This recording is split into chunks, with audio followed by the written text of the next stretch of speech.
Don't come towards me. No! An absolute monster.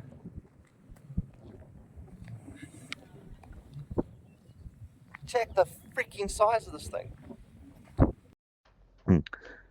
The African rock python was quite incredible. So we're just driving and we see this thing in the middle of the road. It looks like a log.